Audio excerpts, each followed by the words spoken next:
But all of a sudden, all these people who made fun of him right near his death, all of a sudden, posthumously, right after he passed on, were writing reams and reams of stories on him. It's August 1977, and the world has just lost the king of rock and roll. At Graceland, mourners are paying their final respects to Elvis Presley.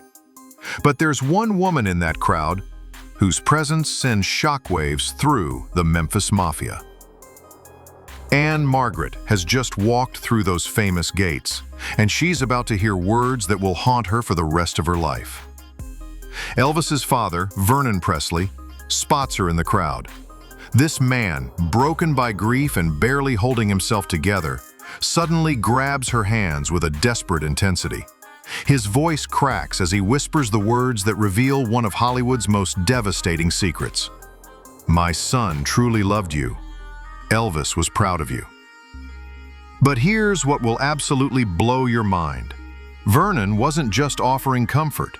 He was confessing a truth that had tortured the Presley family for over a decade.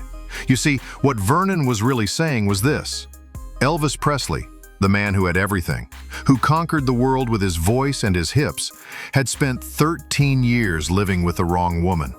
And everyone in that inner circle knew it. Now I know what you're thinking. Elvis was married to Priscilla. They had Lisa Marie together. They were America's royal couple. But here's the explosive truth that's been buried for decades. Elvis Presley's real soulmate, the woman who could have saved him from the demons that eventually killed him, was standing right there in that funeral parlor, tears streaming down her face. Anne Margaret wasn't just another Hollywood fling. She wasn't another notch on Elvis's bedpost. She was the woman who understood his soul in ways that Priscilla never could, never would. And the proof? Even after their affair ended in the most brutal way imaginable, even after both of them married other people, Elvis never stopped loving her. For 13 years, until the day he died, he sent her flowers for every single Las Vegas opening. Not once did he miss it. Not once.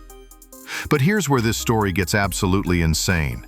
What if I told you that Elvis's entire tragic ending, the pills, the isolation, the slow suicide that happened on that bathroom floor, might never have happened if he'd made one different choice back in 1964? What if the man who gave us "Can't Help Falling in Love" died because he couldn't choose love over duty?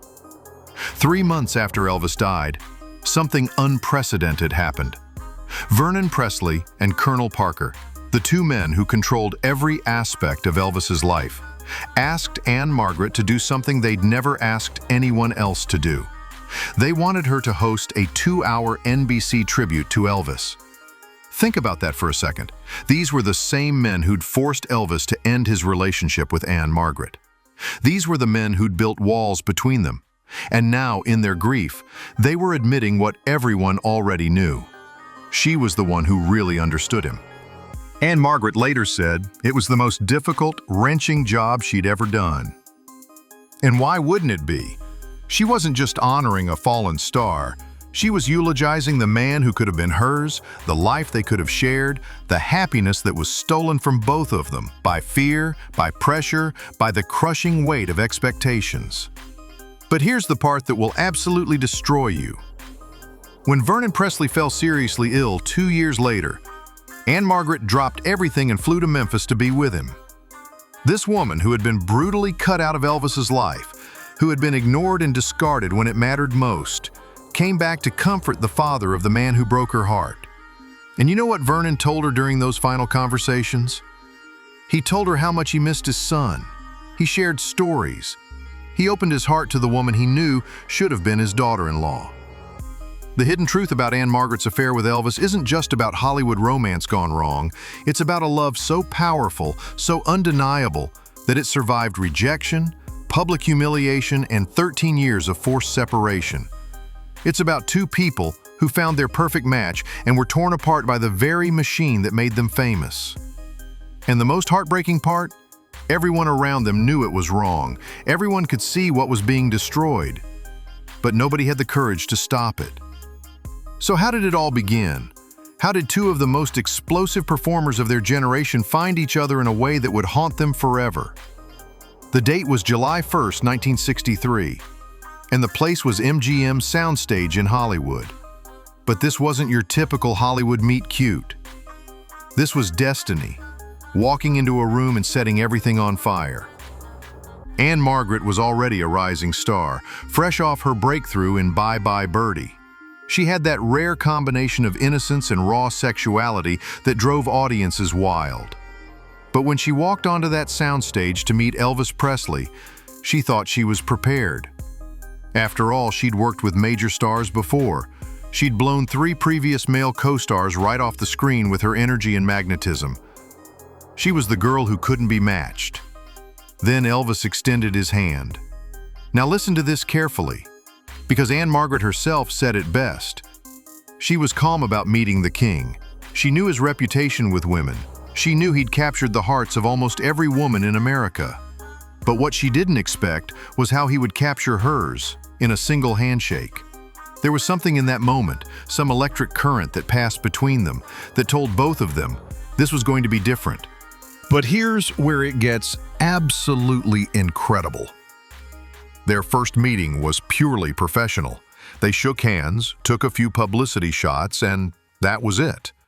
Nothing happened. Nothing should have happened.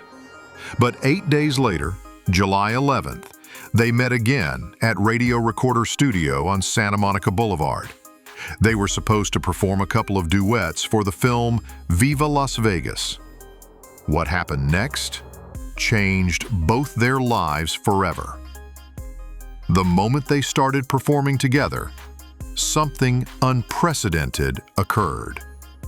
These two powerhouse performers, who had spent their careers dominating everyone they worked with, suddenly found their perfect match. They weren't just singing together, they were experiencing music in the exact same visceral way. Anne Margaret described it as an odd, embarrassing, funny, inspiring, and wonderful sensation that they both felt simultaneously. And then they started dancing. What happened on that stage was so explosive, so sexually charged, that everyone in the studio stopped what they were doing to watch. When Elvis thrust his pelvis, Anne Margaret's slammed forward in perfect synchronization. When his shoulder dropped, hers moved with his, like they were connected by invisible wires. When Elvis whirled, Anne Margaret was always right there on her heel, matching him move for move. They looked like a virtual mirror image of each other, two wild animals drawn together by the same primal force. But the chemistry went far deeper than just performance. As they worked together, they discovered they were both night people who came alive when the sun went down. They shared a passion for motorcycles, a love of family, a desperate desire for privacy in a world that gave them none. They were both devoted to God, both drawn to those late-night talks where souls are laid bare under the stars. Most incredibly, they both came from simple backgrounds and were sometimes painfully shy with strangers. Here were two of the most magnetic performers on the planet, and in quiet moments, they were just two small-town kids who understood each other's fears and insecurities. By the time filming moved to Las Vegas on July 15th, Elvis and his crew had taken over the entire 28th floor of the Sahara Hotel. Elvis stayed in the presidential suite, while Anne Margaret was just a few floors down. But distance meant nothing when the attraction was this powerful. Elvis started asking her to join him and his guys for shows around Vegas. What started as group dates quickly became something more intimate as Elvis gradually opened up to Anne Margaret in ways that shocked even his closest friends. They would find secluded spots in the hills overlooking the... His cousin Billy Smith later said that Anne Margaret made Elvis's life easier, because she understood him completely and never made demands on him. Unlike other women in his life, she understood his need for his family and respected the complex dynamics that ruled his world. But here's what made this relationship absolutely dangerous. They both had massive egos, and when two superstars fall this hard for each other, the whole world notices. Soon, they were holding hands between takes, disappearing into his dressing room, having lunch together in complete seclusion. The sparks flying between them were so obvious that even hardened Hollywood reporters were writing about the electricity in the air. This wasn't just another Hollywood romance manufactured by publicity agents. This was the real thing, raw and powerful and completely out of control. After Viva Las Vegas wrapped, Elvis and Anne Margaret's love affair was in full swing. They were writing secret letters to each other. She signed them Bunny and Thumper and used the same code names when calling Graceland. Elvis even commissioned a round pink bed for her in a moment of pure romantic tenderness. This was a man who was deeply, desperately in love, and everyone in his inner circle knew it. But back in Memphis, Priscilla Beaulieu was going absolutely insane. She was stuck at Graceland, reading newspaper articles and seeing photographs of Elvis and Anne Margaret looking like the perfect couple. Every headline felt like a knife to her heart. Every picture was proof that she was losing the man she'd moved across an ocean to be with. When she called Elvis, demanding to know what was happening, he tried to reassure her that nothing was going on. But Priscilla wasn't stupid. She could hear the lie in his voice. She threatened to fly to Hollywood herself, but Elvis gave her every excuse in the book for why she shouldn't come. The truth was obvious. He didn't want her there because he was with Anne Margaret, and he didn't want that fantasy to end. Then came the moment that destroyed everything. Anne Margaret flew to England for the grand premiere of Viva Las Vegas. The English press, hungry for gossip about Hollywood's hottest new couple, cornered her with questions about her romance with Elvis Presley. And here's where Anne Margaret made the biggest mistake of her life. She didn't deny it. When those reporters asked her directly about Elvis, she confirmed their relationship. She later claimed she was misquoted, that the newspapers had blown her words out of proportion, but the damage was already done. Headlines screamed about an imminent engagement between Elvis Presley and Anne Margaret. Wedding bells were practically ringing in the press.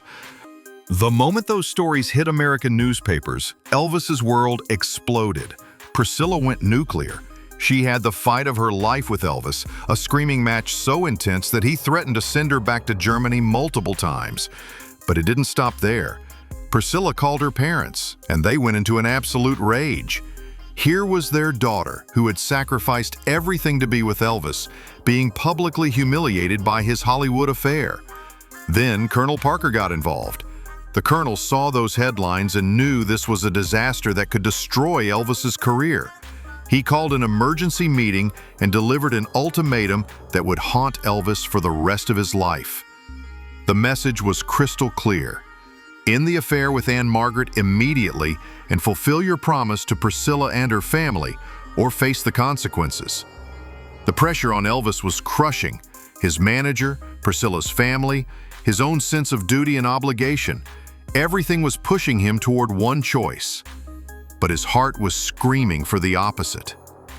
Some members of the Memphis Mafia were convinced that Elvis would have chosen Anne Margaret if she had been willing to give up her career.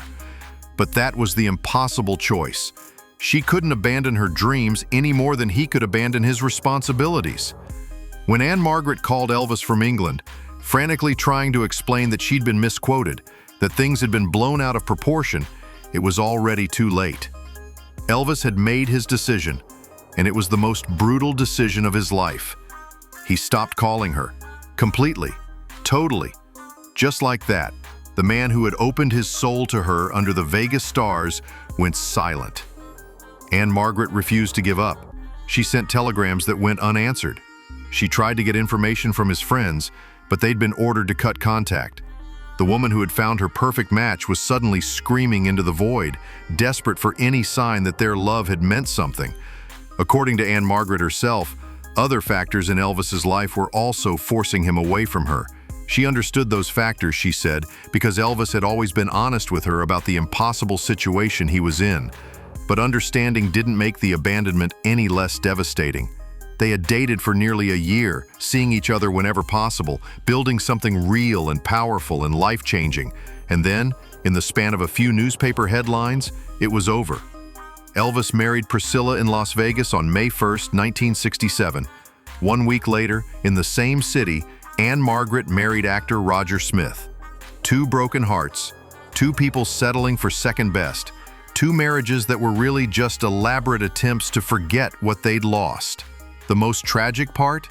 They both knew they were making the wrong choice, but the machine of fame and obligation had made the right choice impossible.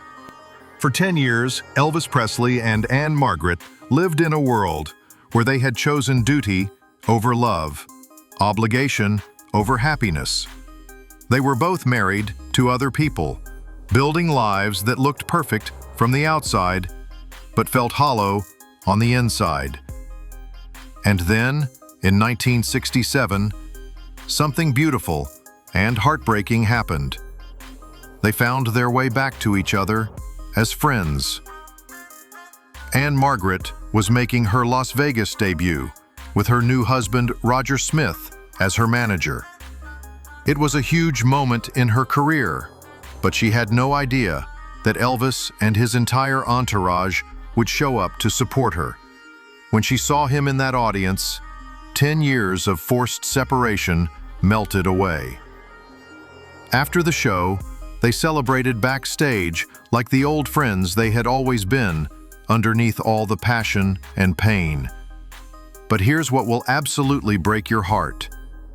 Elvis didn't just come to that one show. He sent her a guitar-shaped floral arrangement for her Las Vegas opening, and he continued that tradition for every single Las Vegas show she ever did for the rest of his life. Every opening night, without fail, those flowers would arrive. It was his way of saying what he could never say out loud, that she was still in his heart, that what they'd shared was still alive, that some loves are too powerful to ever truly die. In 1969, when Elvis made his legendary comeback at the International Hotel, Anne Margaret was there in the audience, watching the man she'd lost reclaim his throne. Throughout the 70s, they attended each other's Vegas shows whenever possible, meeting backstage like old lovers who had found peace with their impossible situation. They would hug, they would talk, they would remember what it felt like to be young and in love and believe that anything was possible. But both of them were fighting demons that love might have conquered. Elvis was spiraling into prescription drug abuse, slowly killing himself with pills and isolation, and the crushing weight of being the king when all he wanted to be was human. Anne Margaret was battling her own addiction to alcohol, though she would eventually find the strength to overcome it. She later said that when she heard about Elvis's deteriorating health, she asked Joe Esposito about his condition, worried about the man who had once been her whole world. And here's where this story becomes truly tragic. What if Anne Margaret could have saved him? Think about it. She was the one person who truly understood his soul. She was the one who knew his dreams and fears, who matched his energy, who made his life easier just by being in it. His cousin Billy Smith said she never made demands on him the way other women did. She understood his need for family, his spiritual side, his desperate desire for authentic connection in a world full of people who only wanted pieces of him. If Elvis had chosen love over duty back in 1964, would he have ended up isolated and addicted? Would he have died alone on a bathroom floor at 42? Or would he have had someone who understood him completely, someone who could have helped him fight the demons that eventually consumed him? When the news came in August 1977 that Elvis had died, Anne Margaret was devastated. Despite Joe Esposito's advice not to attend the funeral, she flew to Memphis anyway. She needed to say goodbye to the man who had been her soulmate, even if the world would never acknowledge that truth. That's when Vernon Presley grabbed her hands and whispered those words that confirmed what everyone already knew. Elvis had truly loved her. He was proud of her. And somewhere in that old man's grief was the recognition that his son might still be alive if he'd been brave enough to choose happiness over obligation. 3 months later, when Vernon and Colonel Parker asked Anne Margaret to host that Elvis tribute, they weren't just honoring a fallen star. They were acknowledging the woman who should have been Mrs. Elvis Presley, the one who got away, the love that might have changed everything. Today, decades later, Anne Margaret still defends Elvis whenever anyone tries to diminish his legacy. She understands that he was fighting battles nobody else could see, carrying burdens that eventually crushed him. She knows that the man who gave the world "Love Me Tender" died because he couldn't tender enough love to himself to choose happiness when it was right in front of him. Marty Lacker, one of Elvis's groomsmen, once wrote that if Elvis had ended up with Anne Margaret, his whole story might have wound up differently. And maybe, just maybe, the king of rock and roll would still be with us today. What do you think? Could Anne Margaret have saved Elvis from his tragic ending? Was choosing duty over love the decision that ultimately killed the king? Drop your thoughts in the comments below, and don't forget to subscribe for more untold stories about the legends who shaped our world. My mother was told that Elvis was under pressure from Priscilla's father, that Elvis had told Priscilla's father when she came to live with him at 16 years old that he would one day marry her. For 47 years, she kept the secret locked away. 47 years of carrying the weight of what Elvis Presley told her in a moment of complete vulnerability. But now Anita Wood's daughter is ready to speak, and what she's about to reveal will shatter everything you thought you knew about the king of rock and roll. It was 1976, just months before Elvis would leave this world forever. He was broken, desperate, and drowning in his own regrets.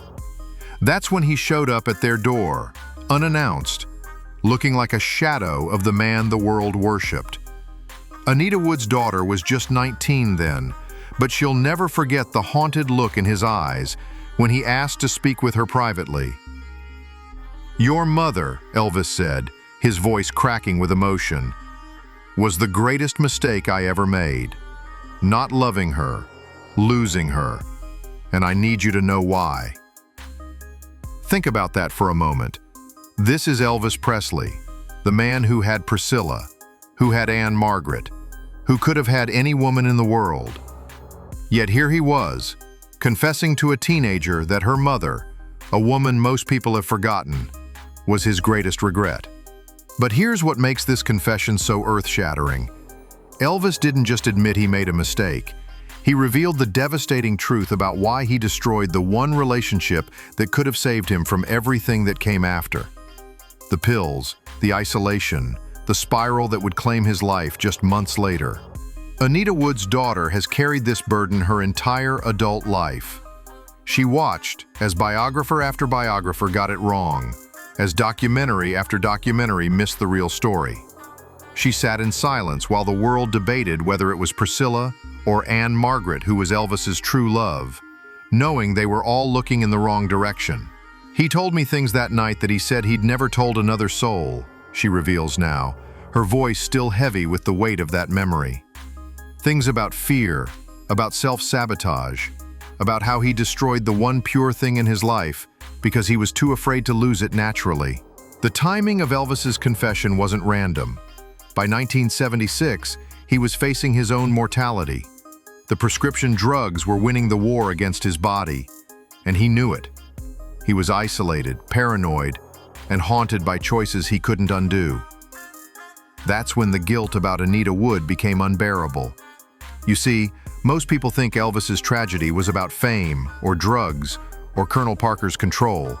But what Elvis told Anita's daughter that night reveals a much deeper, more heartbreaking truth. His real tragedy began years earlier, when he made a decision that would poison every relationship that followed. He said losing my mother taught him that love meant loss, Anita's daughter continues. so he decided to lose first, before love could hurt him. But what he didn't realize was that this became his pattern with everyone, Priscilla and Margaret, everyone who came after. He was always looking for a way out before they could leave him. This wasn't just a confession about one lost love. This was Elvis admitting that his entire approach to relationships was broken from that moment forward. Every woman who tried to love him was fighting against the ghost of what he'd thrown away with Anita Wood. The most chilling part? Elvis knew exactly what he was doing to himself. He told me he could see the pattern, Anita's daughter reveals, but he couldn't stop it. It was like watching himself destroy everything good in his life over and over again, because he'd rather be the one doing the destroying than wait for it to happen to him. For decades, Elvis fans have wondered what really broke the king. Was it the fame, the pressure, the drugs? According to this confession, it was something much simpler and infinitely more tragic. It was fear. Fear of being abandoned. Fear of not being enough. Fear of losing control of when and how love would end. And it all started with Anita Wood, the woman he loved so much that he destroyed their relationship rather than risk her leaving him first. But why is Anita Wood's daughter speaking now? What was it about that night in 1976 that she can no longer keep to herself? And most importantly, what exactly did Elvis reveal about how he sabotaged the one relationship that could have changed everything? The answers will break your heart, but they'll also finally make sense of the tragedy that was Elvis Presley's love life. To understand why Elvis's confession was so devastating, you need to know who Anita Wood really was. And according to her daughter, she was nothing like the women the world associates with Elvis Presley. She wasn't a Hollywood starlet seeking fame. She wasn't looking to ride his coattails to stardom. She was simply a girl from Memphis who fell in love with a boy named Elvis before the world knew that name would become legend. My mother met Elvis in 1957, Anita's daughter explains, when he was still just this kid with a dream and a guitar. She didn't fall in love with Elvis Presley, the superstar. She fell in love with Elvis, the person, the one who was scared of the dark, who called his mama every night, who worried he wasn't good enough for the big stages he was starting to play. This is the crucial detail that makes Elvis's later confession so heartbreaking. Anita Wood knew Elvis before the fame changed him, before the isolation set in, before the fear of being used consumed him. She loved the vulnerable boy from Tupelo, not the king the world would crown him. The relationship lasted 5 years, from 1957 to 1962. 5 years where Elvis was transforming from a regional sensation into a global phenomenon. And according to what Elvis told Anita's daughter decades later, those were the last 5 years he felt genuinely loved for who he was, not what he represented. He told me that with my mother, he could still be himself, Anita's daughter reveals. He didn't have to perform when they were alone. He didn't have to be on all the time. She knew his real laugh, not the one he put on for the cameras. She knew what actually made him happy, not what his image required him to say made him happy. But here's where the story gets truly tragic. As Elvis's fame exploded, so did his paranoia about people's motives. Everyone wanted something from him. Money, fame, association, a piece of the Elvis phenomenon. Everyone except Anita. And that terrified him more than anything else. Elvis told me that my mother's loyalty scared him. Anita's daughter continues, pain evident in her voice. He said he kept waiting for her to ask for something, to want something from his fame. But she never did. She just wanted him to come home and be Elvis, not Elvis Presley. And he said that made him panic because it felt too good to be true. This is where Elvis's twisted psychology reveals itself. The one woman who loved him unconditionally became the woman he trusted least. not because she gave him reason to doubt her, but because her authentic love felt impossible to believe. His fear of being hurt made him suspicious of the very thing he needed most. The breaking point came in 1962.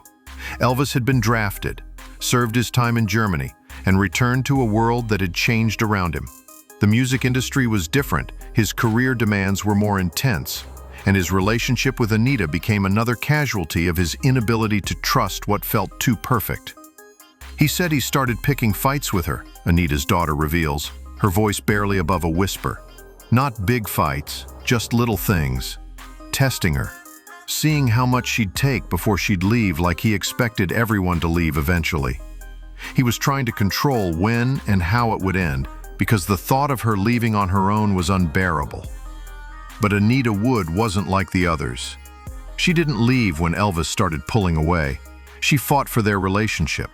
She tried to understand what was happening to the man she loved, and that, according to Elvis's confession, made everything worse.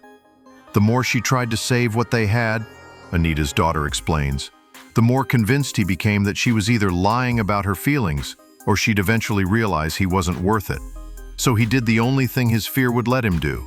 He sabotaged it completely before she could break his heart. The final blow came when Elvis started his relationship with Priscilla while still with Anita. It wasn't about Priscilla being better or more attractive or more interesting. It was about Elvis ensuring that Anita would finally leave him, giving him the ending he expected while allowing him to control the narrative. He told me that night in 1976 that choosing Priscilla over my mother wasn't about love, Anita's daughter reveals, her voice breaking slightly. It was about fear. Priscilla was young enough to mold, controllable enough to predict. My mother was her own person with her own strength, and that terrified him because he couldn't control whether she'd stay or go. The most devastating part of Elvis's confession, he admitted that every woman who came after Anita was measured against what he'd thrown away. Priscilla, Anne Margaret, Linda Thompson, Ginger Alden. They were all fighting a losing battle against a ghost. They were trying to love a man who had convinced himself that real love was impossible because he'd destroyed the only real love he'd ever known. Now comes the moment that changed everything for Anita Wood's daughter. The full confession that Elvis had been building up to that entire night in 1976. What he told her next wasn't just an admission of regret. It was a complete psychological breakdown of how he'd sabotaged his own happiness and why he could never stop doing it. He looked me straight in the eyes, Anita's daughter remembers, and said something I'll never forget. I didn't lose your mother. I threw her away on purpose, because I was more afraid of her leaving me than I was of being alone forever. Let that sink in. Elvis Presley, the man who seemed to have everything, deliberately destroyed his relationship with the woman he loved most because his fear of abandonment was stronger than his desire for love. But that wasn't the worst part of his confession. He told me he did it systematically. She continues, her voice trembling with the memory. He said he started testing my mother months before he ended things. Little cruelties, small betrayals. He was building a case against himself in her mind, making sure she'd have reasons to leave when he finally pushed her away completely. This is where Elvis's confession becomes truly chilling. It wasn't a moment of weakness or a single bad decision that cost him Anita Wood. It was a calculated campaign of self-destruction, driven by a terror so deep that he preferred guaranteed heartbreak to the possibility of unexpected abandonment. Elvis told me he would pick fights over nothing, Anita's daughter reveals. He'd show up late to their dates, then accuse her of not understanding his career pressures. He'd flirt with other women in front of her, then get angry when she got upset, calling her jealous and possessive. He was systematically poisoning what they had because he couldn't trust that it was real. But here's the part that explains everything about Elvis's later relationships.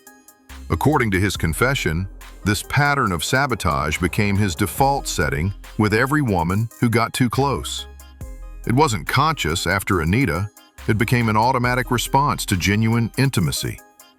He said with Priscilla, he was always looking for the exit strategy.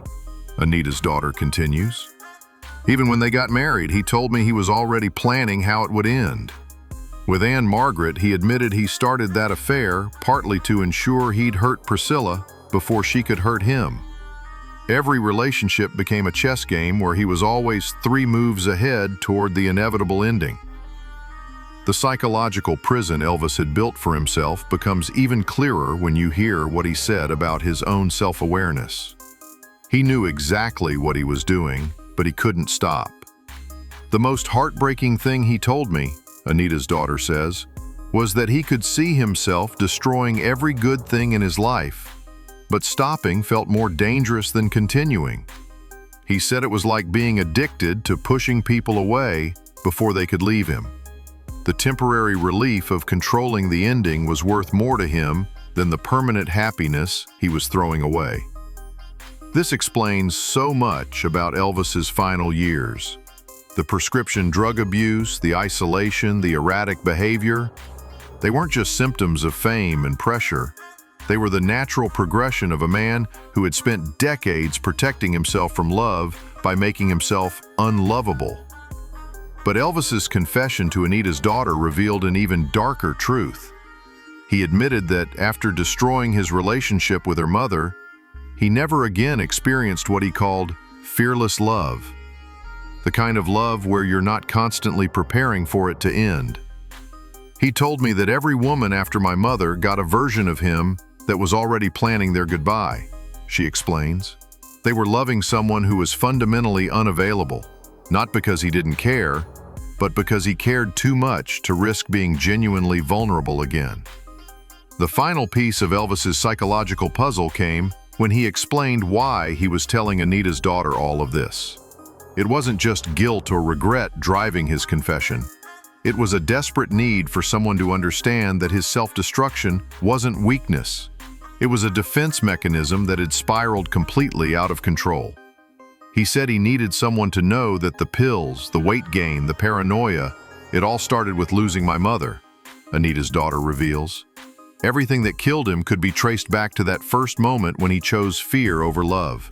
He said he'd been dying slowly ever since 1962, and nobody understood why.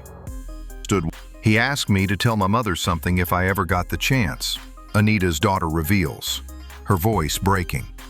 He said, "Tell her I know now that she would have stayed.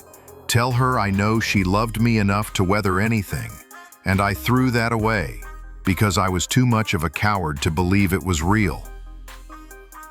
Those words, Elvis's final message to the woman he'd lost, carry the weight of complete understanding.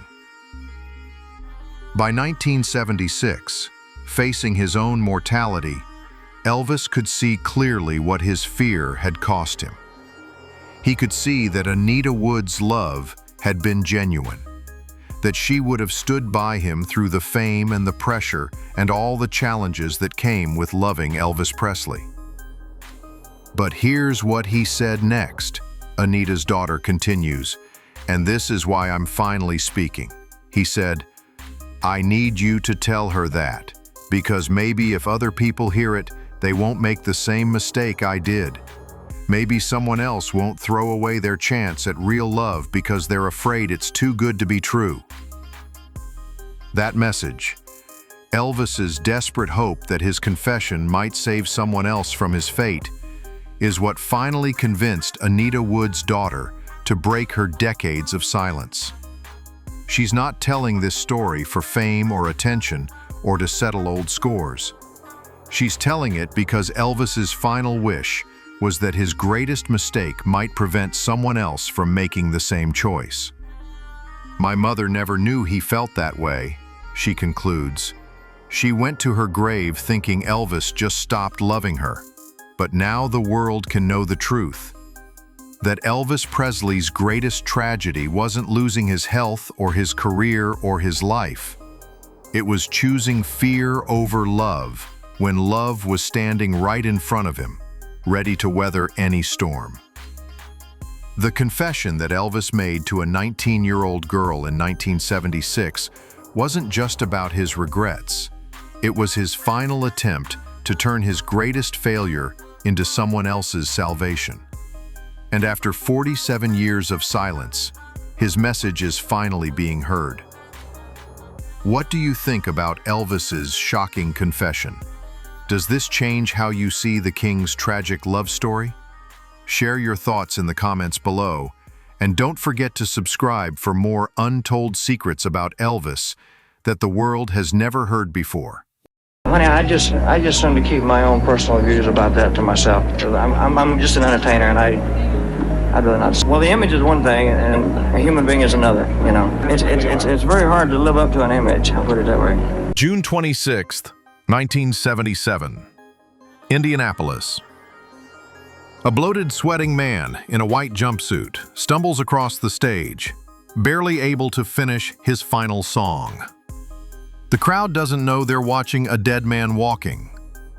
Elvis Presley has exactly 51 days left to live, and he's about to close out his last concert with Can't Help Falling in Love, the same song that made him a legend, now sung by a ghost of himself. But this story doesn't start with his death. It starts with another death, one that happened 42 years earlier, and carved a hole in Elvis's soul that no amount of fame, money, or pills could ever fill. January 8th, 1935, Tupelo, Mississippi. Gladys Presley is in agony, giving birth to twins in a two-room shotgun house that's barely fit for animals. The first baby comes out blue and silent, dead. Jesse Garon Presley never takes a breath. 30 minutes later, his brother Elvis Aaron enters the world, alone, screaming, and already carrying the weight of being the survivor. You want to know what broke Elvis? It wasn't the fame. It wasn't the Colonel. It wasn't the pills. It was Jesse. Elvis spent his entire life talking to his dead twin brother, convinced he was living for two people, carrying double the burden, double the pain. He would tell people that he felt incomplete, like half of him was missing, because half of him was. The Presley family was dirt poor, and I mean Mississippi Delta poor. Vernon Presley was a drifter who couldn't hold a job and eventually got himself thrown in prison for check fraud when Elvis was just 3 years old. While Daddy was behind bars, Gladys and little Elvis lost their home and had to move in with relatives, sleeping on floors, eating scraps, wearing clothes until they fell apart. But here's where it gets really twisted. Gladys became obsessed with Elvis in a way that wasn't healthy. She wouldn't let him out of her sight. She walked him to school every day until he was 15 years old. She made him sleep in her bed. She told him he was special, that he was chosen, that he had to make up for the brother who never lived. She created a mama's boy who would spend his entire life desperately searching for a woman to replace her. The family found refuge in the Assembly of God Church, where young Elvis first heard the gospel music that would shape his sound. But even there, he was an outsider. The other kids made fun of his poverty, his secondhand clothes, his weird obsession with singing and performing.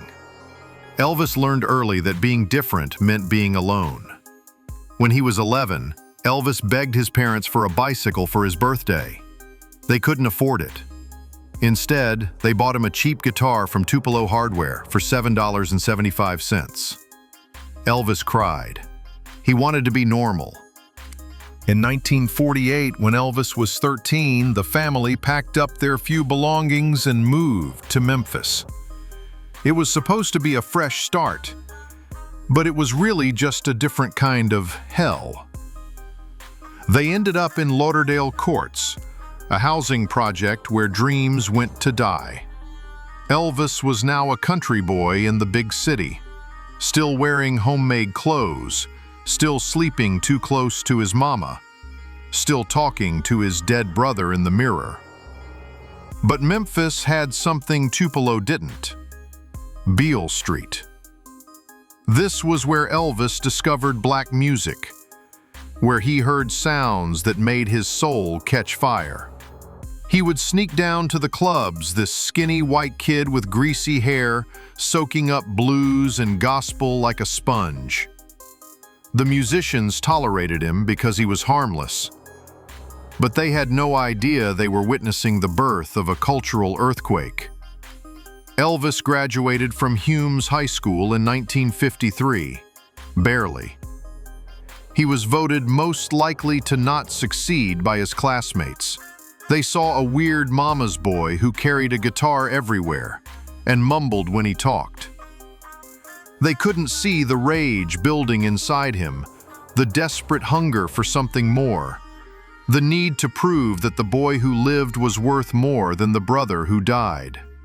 That summer, 18-year-old Elvis walked into Sun Records with $4 in his pocket and a song in his heart. He told the receptionist he wanted to make a recording for his mama's birthday. It was a lie. Gladys's birthday had passed months earlier.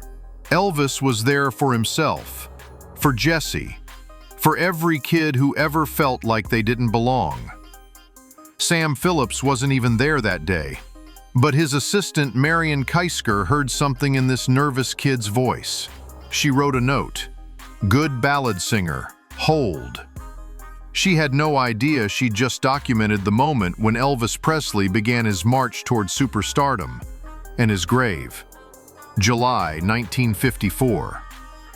That recording session at Sun Records changed everything. And I mean everything. That's All Right hit the airwaves, and suddenly this awkward kid from the projects became the most dangerous man in America. White teenagers were screaming. Parents were horrified. And Elvis Presley had tasted something more addictive than any drug he'd ever encounter. The roar of the crowd. But success in America comes with a price tag. And Elvis was about to meet the man who would collect every penny with interest. Enter Colonel Tom Parker. And let me tell you something about the Colonel. He wasn't a colonel, and he wasn't even American. He was Andreas van Kuik, an illegal immigrant from Holland who reinvented himself as a carnival barker and con man. This was the guy who would control every aspect of Elvis's life for the next 2 decades. And Elvis handed him the keys to his kingdom, like a... Parker saw Elvis and saw dollar signs. Not an artist, not a human being, a product to be packaged, marketed, and milked until there was nothing left. The Colonel's first move? Get Elvis away from Sam Phillips and Sun Records, the place where his genius was born, and sell him to RCA Victor for $35,000. Elvis got a pink Cadillac. Parker got control of a gold mine. Here's what nobody tells you about Elvis's rise to fame. It was designed to destroy him from day one. Parker didn't want an artist who could think for himself. He wanted a trained SEAL who would perform on command. Every decision was made for Elvis. What songs to record, what movies to make, where to perform, who to date, what to wear, what to say in interviews. Elvis became a prisoner in his own life. And the more successful he became, the more isolated he got. Think about it. By 1956, Elvis couldn't walk down the street without being mobbed. He couldn't go to a restaurant, couldn't go to a movie, couldn't have a normal conversation with another human being. His world shrunk down to a handful of people who all depended on him for their paychecks. Everyone around him had a financial incentive to keep him happy, high, and performing. The army should have been his escape. 2 years in Germany, away from the Colonel, away from the madness. But even there, Elvis was treated like an exotic pet. The other soldiers either worshipped him or resented him. There was no middle ground, no normal friendships, no real human connection. And then his mama died while he was overseas, and something inside Elvis died with her.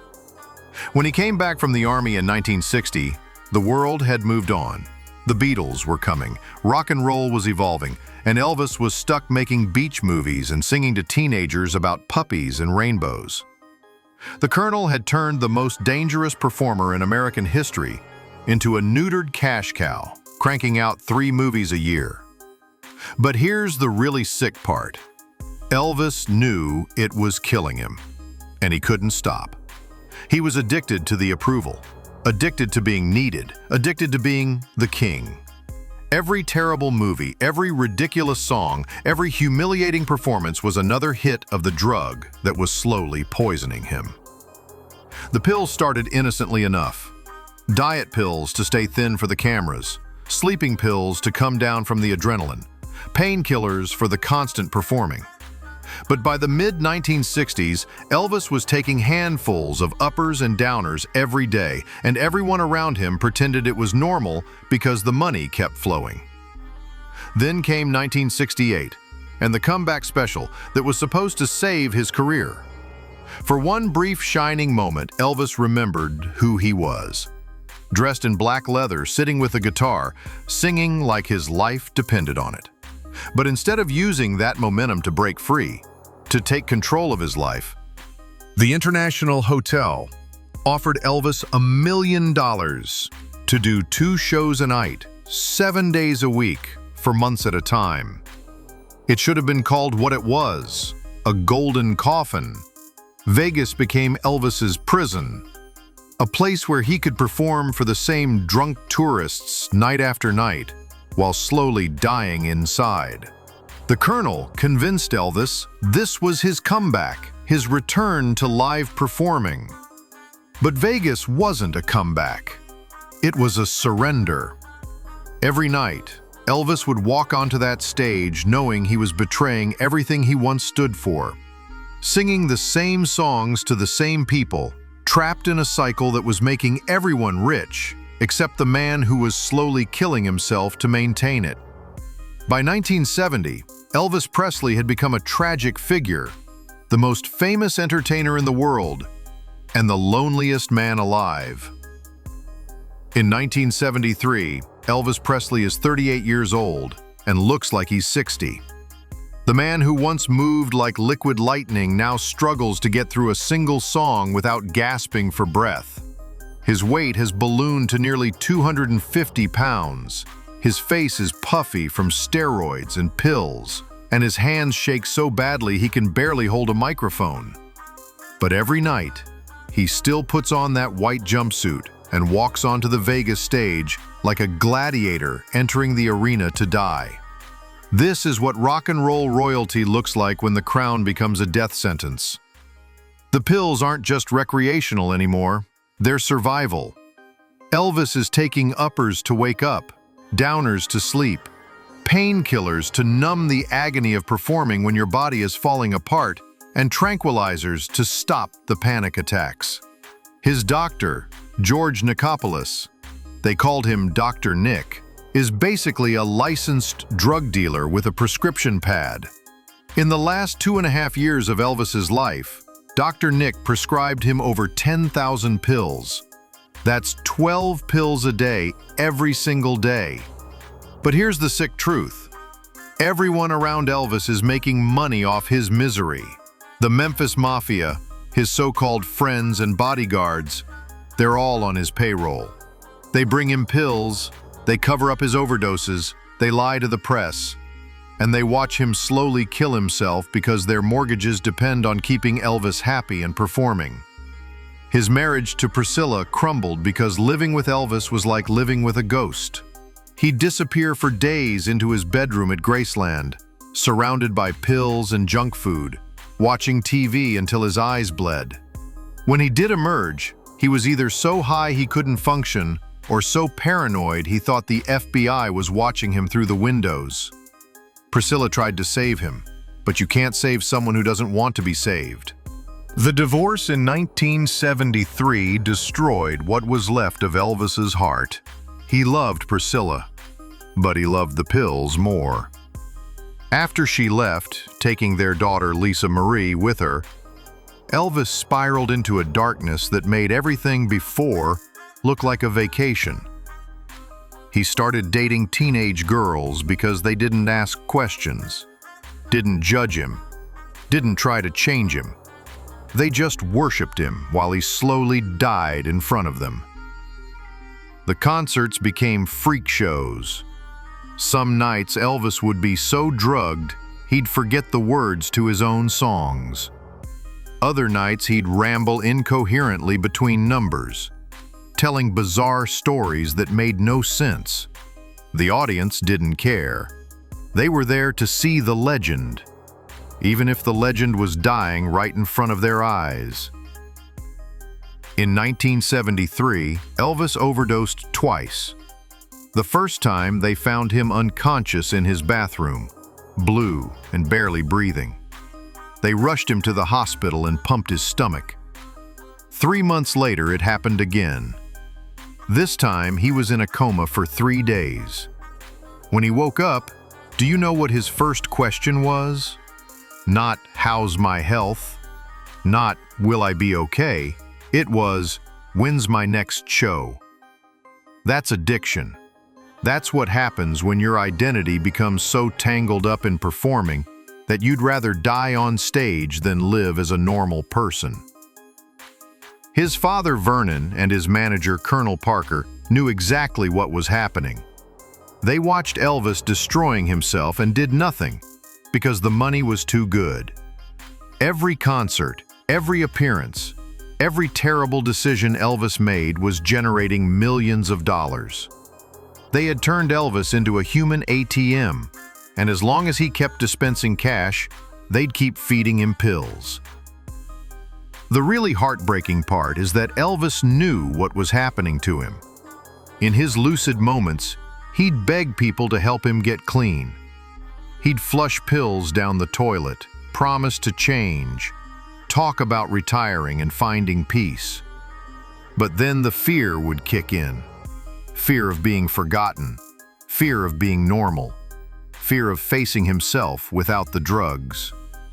And he'd go right back to the pills. By 1976, Elvis Presley wasn't a person anymore. He was a brand, a commodity, a machine that turned pills and pain into profit for everyone except the man who was dying to keep it running. August 16, 1977, 2:30 in the afternoon.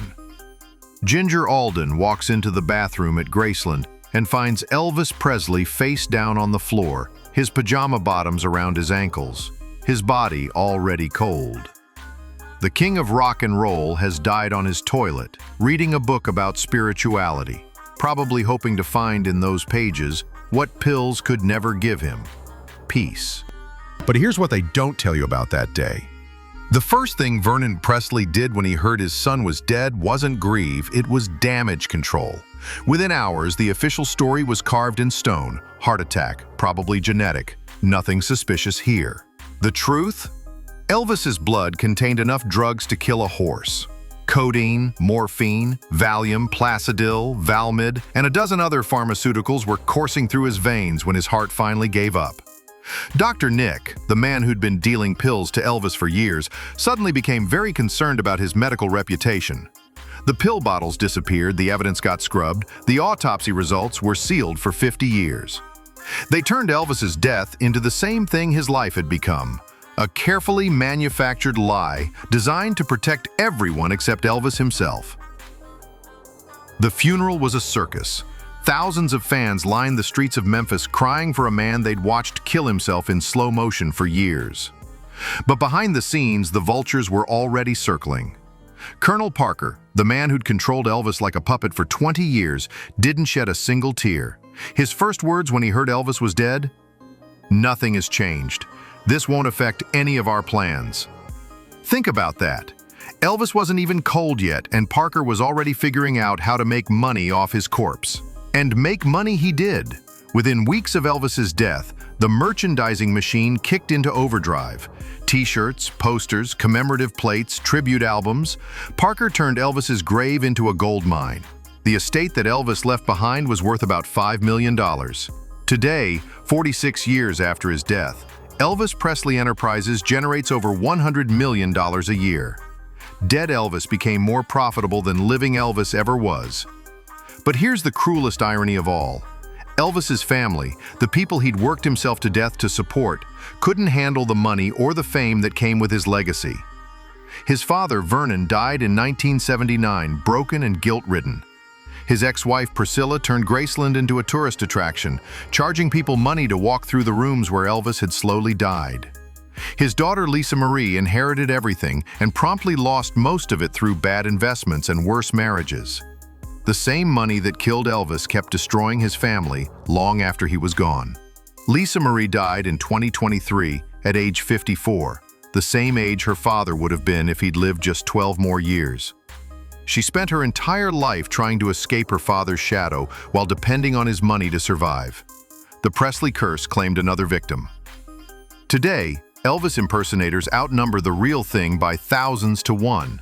Vegas is crawling with fat guys in white jumpsuits, performing for tourists who want to see the king without understanding the tragedy.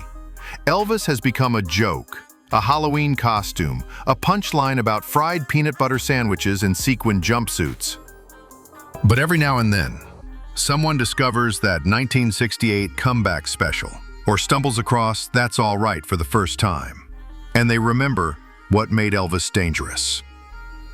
They hear the pain in his voice, the desperate hunger for something real, the sound of a man trying to sing his way out of hell.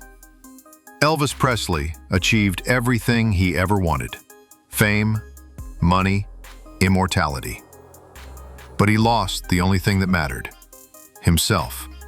He became so desperate to be loved by everyone that he forgot how to love himself. His story isn't just about rock and roll. It's about what happens when the American dream becomes the American nightmare. The boy who survived when his twin brother died spent his whole life trying to live for two people. In the end, he couldn't even live for one. If this story hit you as hard as it hit me, smash that like button and subscribe for more untold celebrity tragedies. What other rock legends lived tragic lives behind the fame?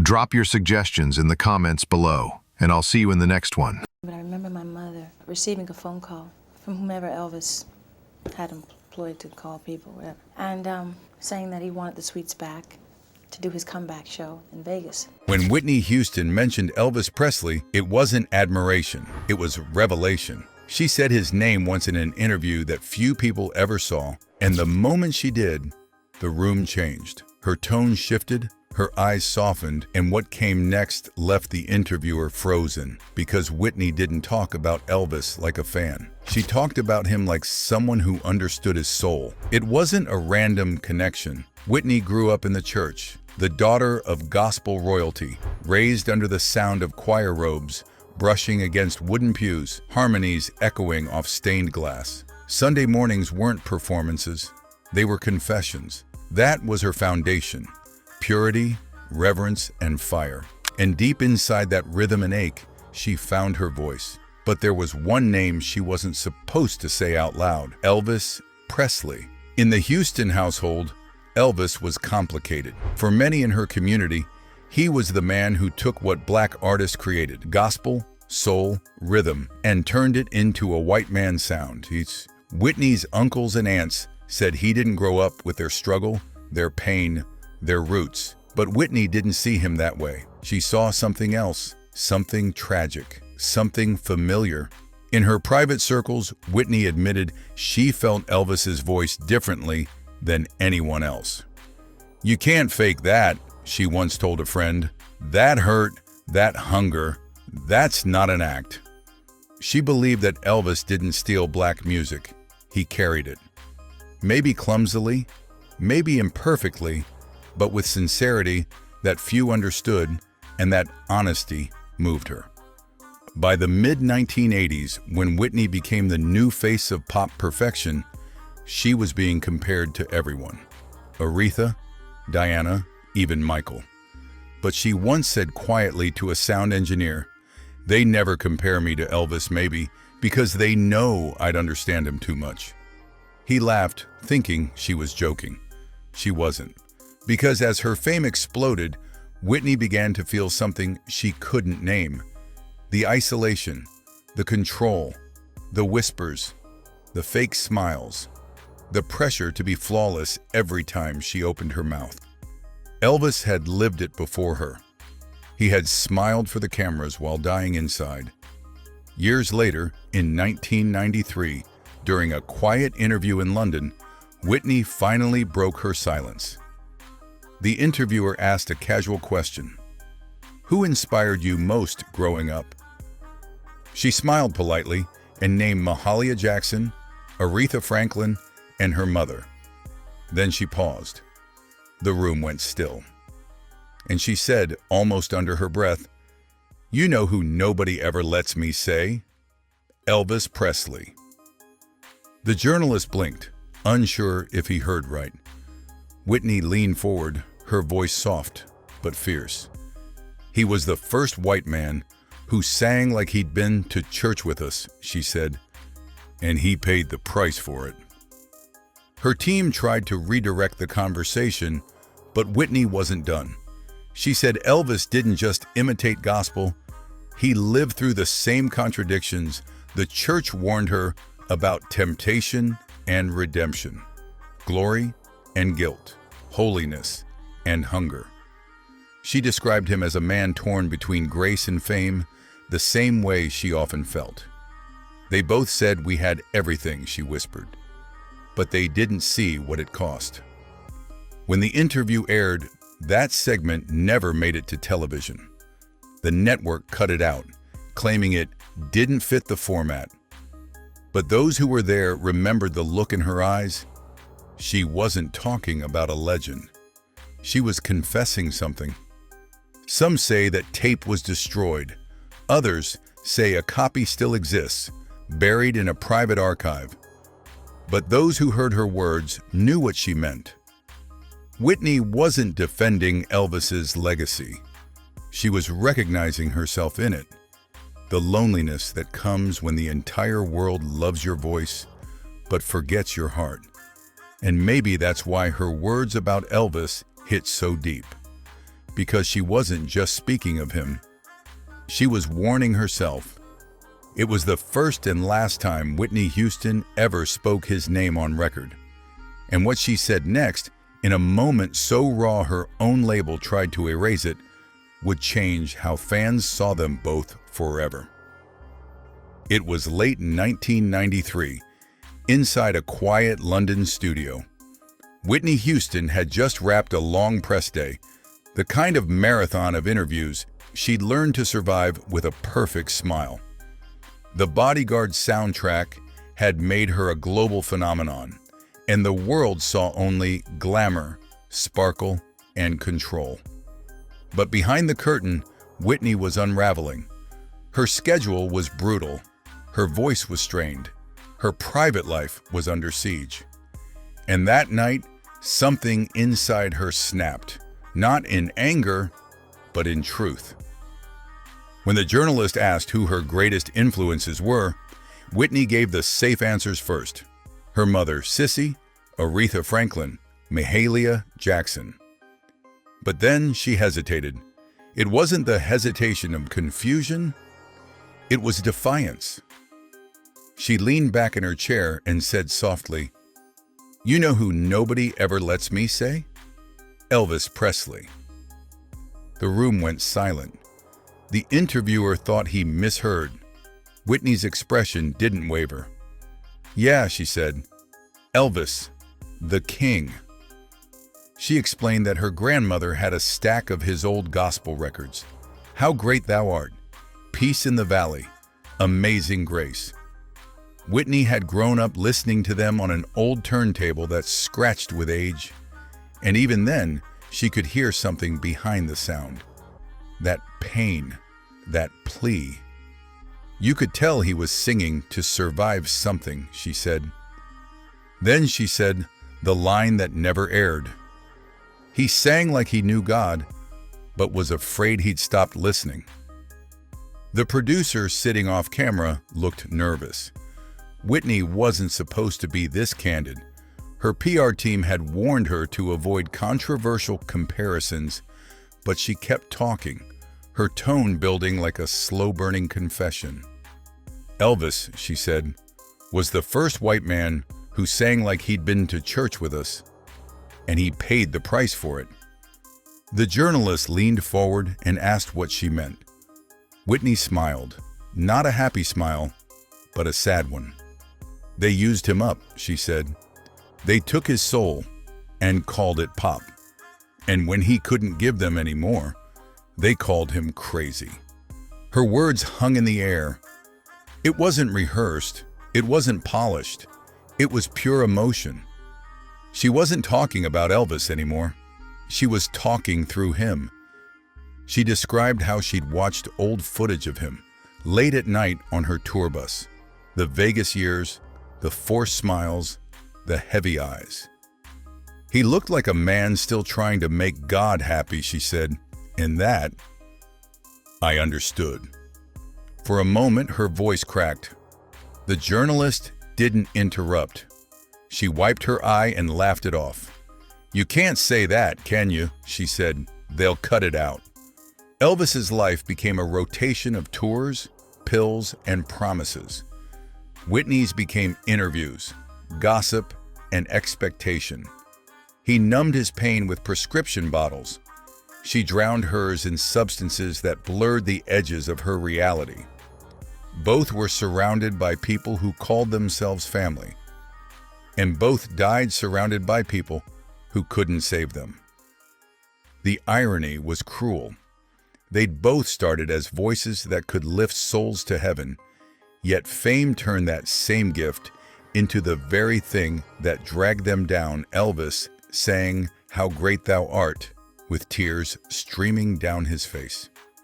Whitney sang "I Will Always Love You" until her voice cracked under the weight of 1,000 rehearsals. Both were applauded for their perfection, never pitied for their exhaustion. Whitney once told a friend, "I don't sing anymore. I survive songs." Elvis had said something nearly identical to his Memphis Mafia in his final years. "I'm out there to make the crowd happy. Doesn't matter what it's doing to me." Two artists, decades apart, speaking the same language of quiet surrender. The parallels didn't stop there. Elvis's manager kept him trapped in Vegas, milking his residency for every dollar, while the man himself was collapsing on stage. Whitney's team kept her on tour, forcing her to perform through illness and heartbreak. When she tried to cancel a show, she was reminded of the contracts, the debts, the obligations. "You owe them," one executive told her. That's when she whispered, "So did Elvis."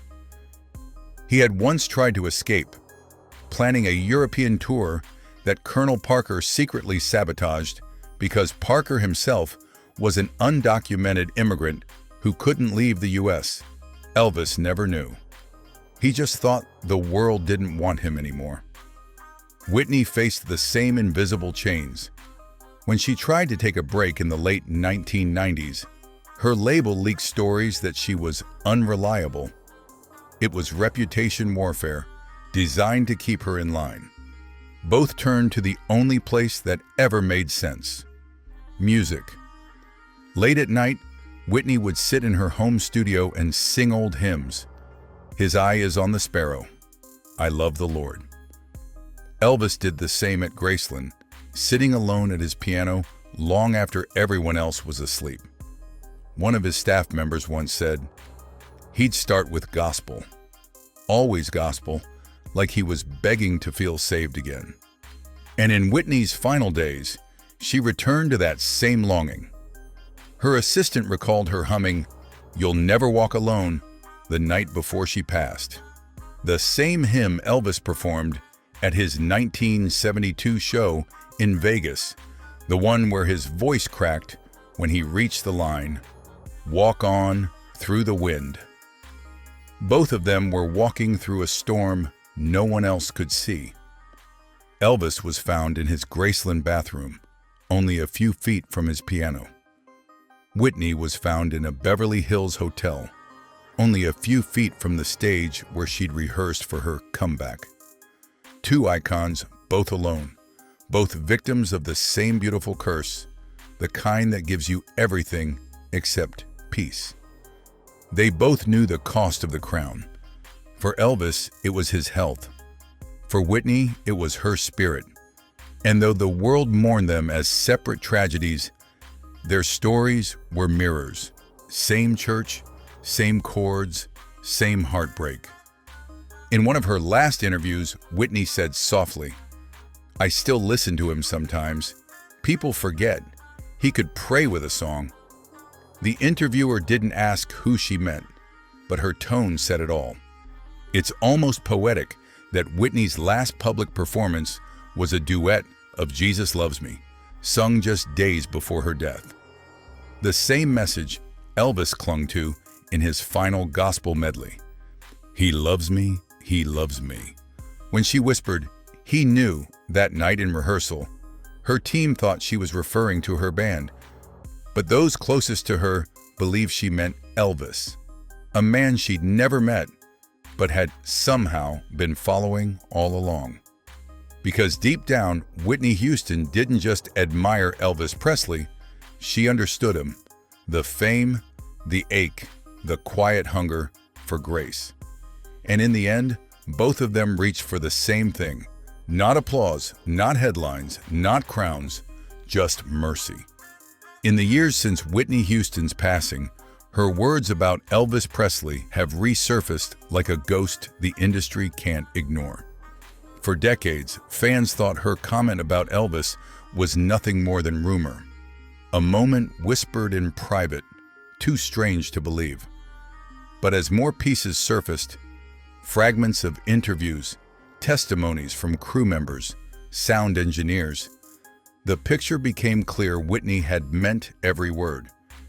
She saw in Elvis a mirror of herself, a legend worshipped for their voice but buried beneath their own myth. And long before her own final curtain, she knew where that path ended. After her death, fans began connecting the dots, the gospel references, the parallels, the way Whitney's final performances seemed to echo Elvis's last years. At a 2011 rehearsal, she sang "Can't Help Falling in Love" softly to herself between takes. The same song Elvis had made immortal, the same melody that once filled his Vegas stage. The crew said it wasn't planned. She just sang it under her breath, eyes closed, as if trying to reach someone. And maybe she was.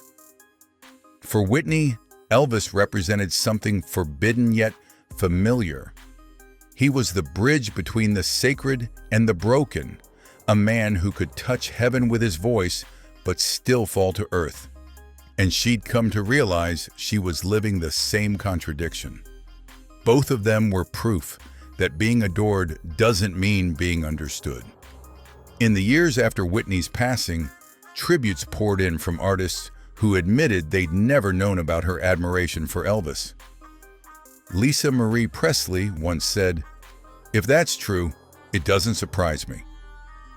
My father had a spirit people could feel, and Whitney had that too." It was the first public acknowledgement from the Presley family that the connection was real. It wasn't just musical, it was spiritual. Both Whitney and Elvis wrestled with the same kind of fame that devours faith. They were told they were chosen, touched by something divine, and yet surrounded by voices that worship the brand, not the person. It's a strange kind of loneliness, the kind that makes even applause sound hollow. After her passing, one of Whitney's longtime friends found a journal entry she had written years earlier.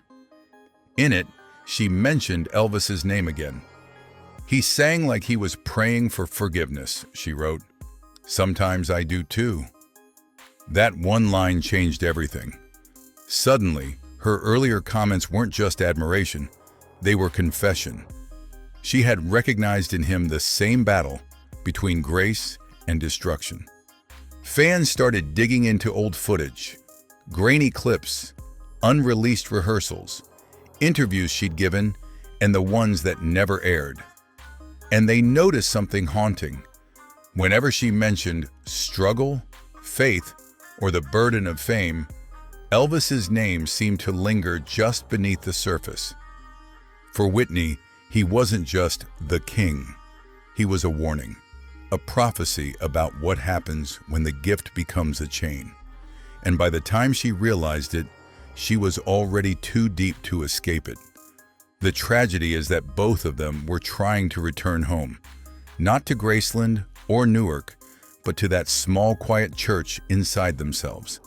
The one where the music wasn't a job, the fans weren't watching, and the only applause came from above. Even now, fans say they can feel it when they play their records back to back. Elvis's trembling "How Great Thou Art," Whitney's flawless yet fragile "I Love the Lord." Two souls calling out through time, each trying to find their way back to grace. And maybe that's why Whitney's forgotten interview still matters. It wasn't scandalous. It was sacred. She wasn't talking about a man. She was talking about herself and everyone who ever traded truth for perfection. When she said, "He paid the price for it," she wasn't condemning Elvis. She was predicting her own ending. And when the interviewer asked what she meant, Whitney simply smiled, that tired, knowing smile, and said, "You'll see." She was right. The world did see. And when she left us, it felt like we were losing Elvis all over again. Another light too bright, too fragile, too human. Whitney Houston didn't just speak about Elvis Presley, she spoke through him. And in doing so, she revealed the one truth that still haunts music history, that the same fire that makes legends also consumes them. If you believe Whitney and Elvis were connected by more than fame, by faith, by struggle, by something divine, subscribe and join us. Because their stories aren't just about music, they're about what it means to be human and how even angels can fall when the world demands. I think every family has sibling rivalry. You know, we also had great times together, but our struggles were definitely brought to the forefront. You think you know everything about the Presley family fortune? Think again. Because what I'm about to tell you will completely shatter everything you thought you knew about Elvis's legacy and the shocking greed that's been tearing this legendary family apart from the inside. Navarone Garibaldi just inherited millions from his half-sister Lisa Marie Presley's estate.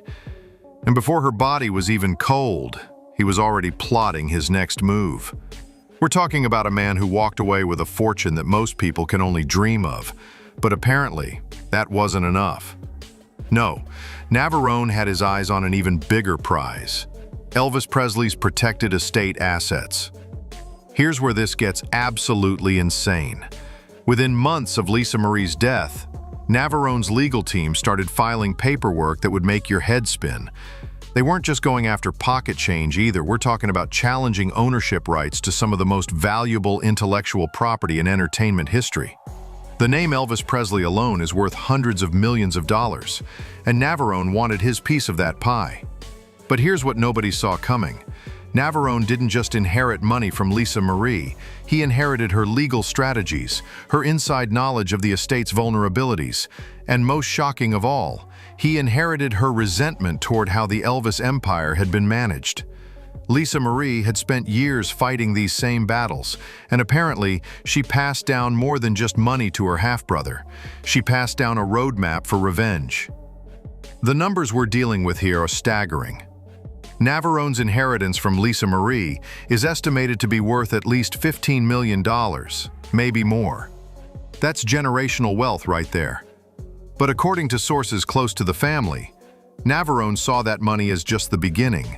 He believed he was entitled to a much larger slice of the Elvis fortune, and he was willing to tear the family apart to get it. Now here's where this story takes a dark turn. Navarone wasn't some distant relative making a desperate grab for money. This was Lisa Marie's own half-brother, someone who had grown up knowing the intimate details of how Elvis's estate operated, who had access to family secrets that outsiders could never dream of uncovering. He knew exactly where the bodies were buried, so to speak. His legal strategy was brilliant and terrifying at the same time. Instead of going after the obvious assets, Navarone's team focused on what they called overlooked inheritance rights. They argued that certain provisions in Elvis's original will had been misinterpreted over the decades, and that as a member of the extended Presley family, Navarone had legitimate claims to assets that had been locked away for years. The family was blindsided. Priscilla Presley, who had spent decades carefully protecting Elvis's legacy and building it into a business empire worth over $500 million, suddenly found herself facing a legal challenge from within her own family. This wasn't some stranger trying to cash in on Elvis's fame. This was her own son-in-law's child, someone she had welcomed into family gatherings, someone who had sat at her dinner table. But Navarone's timing was calculated and ruthless. He waited until the family was at their most vulnerable, still reeling from Lisa Marie's sudden death, still figuring out how to manage her debts and her own estate complications. Then he struck with a legal offensive that nobody saw coming. The amounts he was going after weren't small either.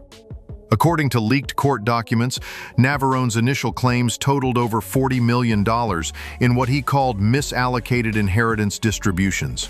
He wasn't just asking for money, he was demanding ownership stakes in Elvis Presley Enterprises, royalty rights to some of Elvis's most famous songs, and even partial control over Graceland's commercial operations. And here's the most shocking part of all. Navarone had evidence to back up some of his claims.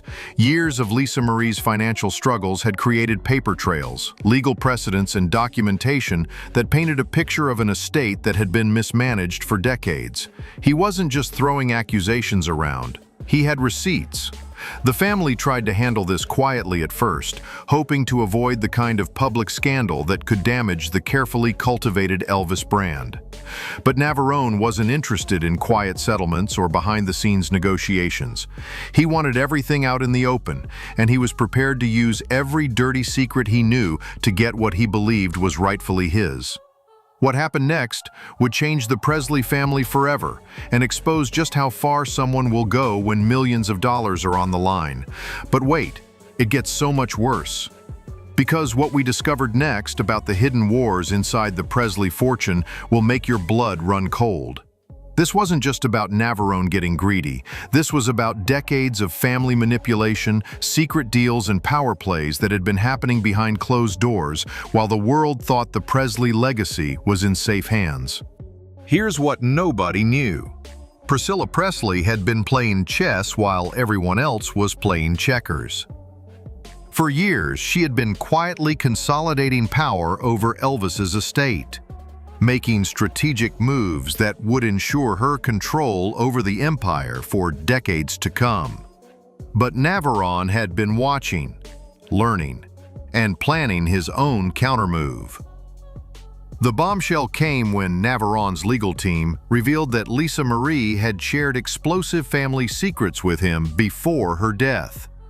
We're talking about recorded conversations, private emails, and documentation that exposed how Priscilla had allegedly manipulated Elvis's estate structure to benefit herself, at the expense of other potential heirs. Navarone wasn't just making random claims, he had insider intelligence that could destroy reputations and reshape the entire Presley legacy. But here's where this story gets absolutely diabolical. Navarone positioned himself as the forgotten heir, claiming that his connection to the family through his mother, Priscilla, had given him unique insights into how Elvis's wishes had been systematically ignored over the years. He argued that Elvis would have wanted his wealth distributed more fairly among family members, not hoarded by a small inner circle. The legal loopholes Navarone tried to exploit were genius-level devious.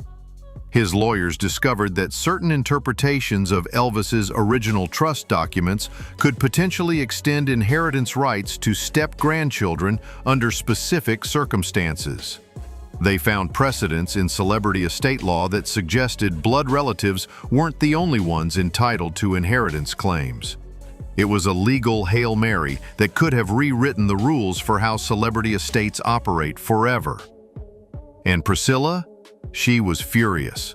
Sources close to the family revealed that she felt completely betrayed by her own son's actions. This was the child she had raised, the family member she had trusted with intimate knowledge about the business operations, and now he was using that trust against her. The family dinners stopped. The phone calls ended. Navarone had declared war on his own mother. But here's what made this situation absolutely explosive. Navarone wasn't acting alone. He had connected with other disgruntled family members and former business associates who had their own grievances against how the Elvis empire had been managed. He was building a coalition of people who felt they had been cheated out of their fair share of the Presley fortune. The secrets that started coming out were devastating. Internal financial records showed that certain family members had received preferential treatment in business deals. Marketing contracts had been awarded to companies with family connections. Revenue from Elvis's music and merchandising had been distributed in ways that seemed to favor Priscilla's direct interests over the broader family legacy. Navarone's team even uncovered evidence that some of Elvis's personal belongings, items worth millions of dollars, had been quietly sold or transferred without proper documentation. They claimed that artwork, jewelry, and even some of Elvis's famous jumpsuits had been moved around in ways that violated the spirit of the original estate planning. The most shocking revelation was about Graceland itself. Navarone's lawyers argued that the mansion's transformation into a tourist attraction had generated far more revenue than the family had ever publicly disclosed, and that this money had been funneled into investment vehicles that primarily benefited Priscilla's financial interests rather than preserving Elvis's legacy for future generations. But Priscilla wasn't going down without a fight. Her legal team launched a vicious counteroffensive, painting Navarone as an opportunistic outsider who was trying to capitalize on family tragedy for personal gain. They revealed embarrassing details about his own financial struggles, suggesting that his legal challenge was motivated purely by desperation rather than any legitimate claims to Elvis's fortune. The family civil war was tearing apart relationships that had been built over decades. Relatives were forced to choose sides. Business partners were pulled into the conflict.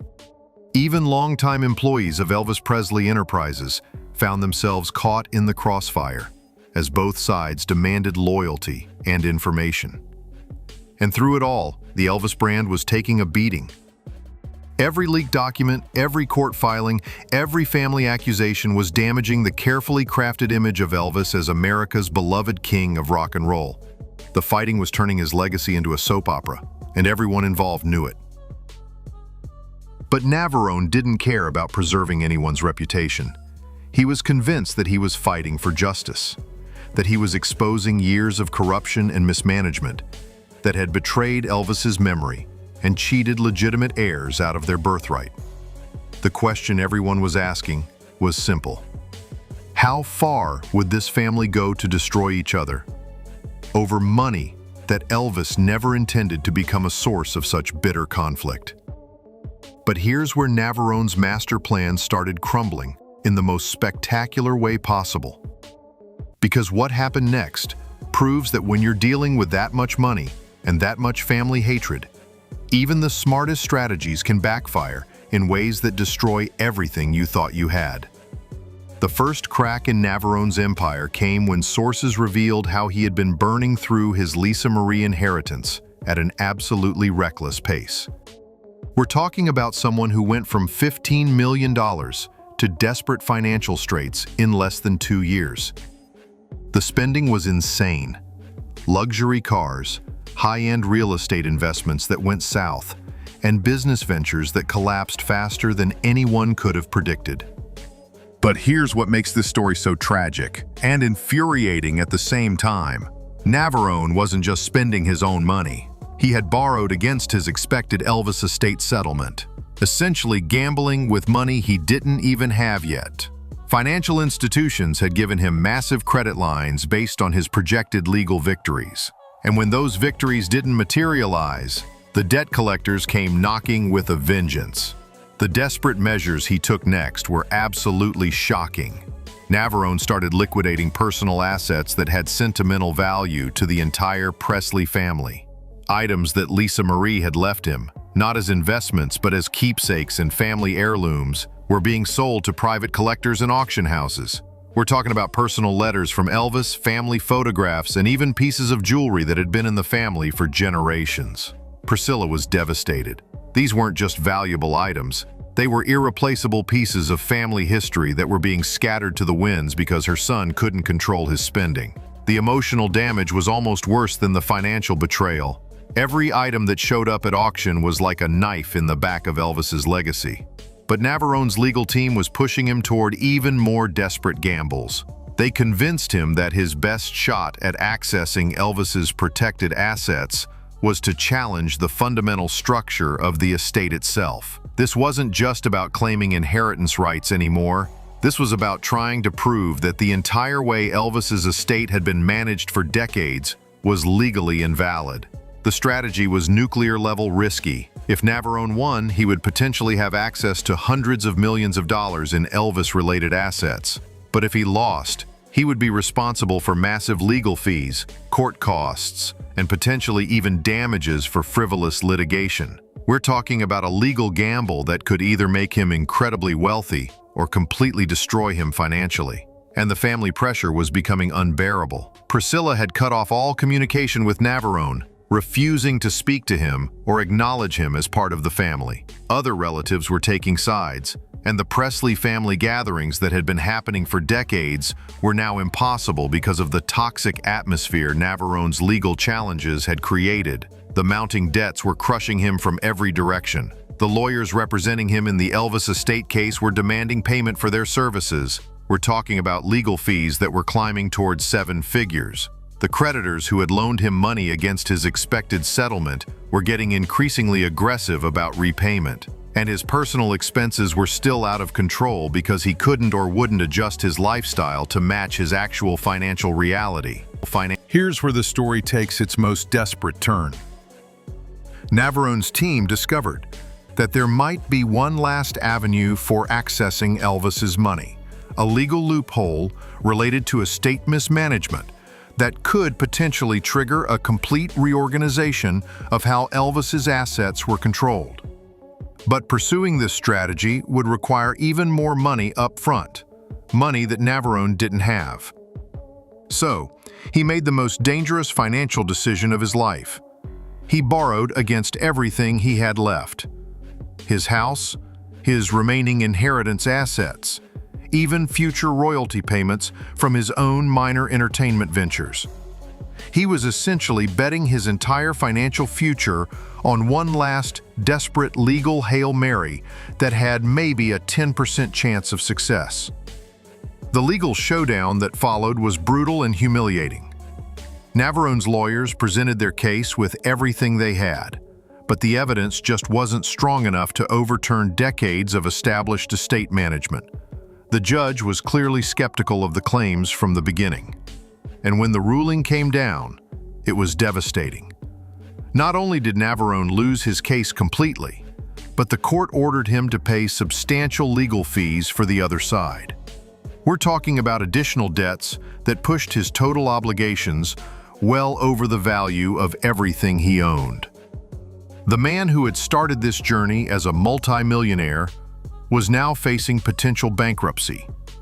But the real devastation was still coming, because the consequences of his legal gamble were about to destroy not just his finances, but his relationships, his reputation, and any chance he had of ever being welcomed back into the Presley family fold.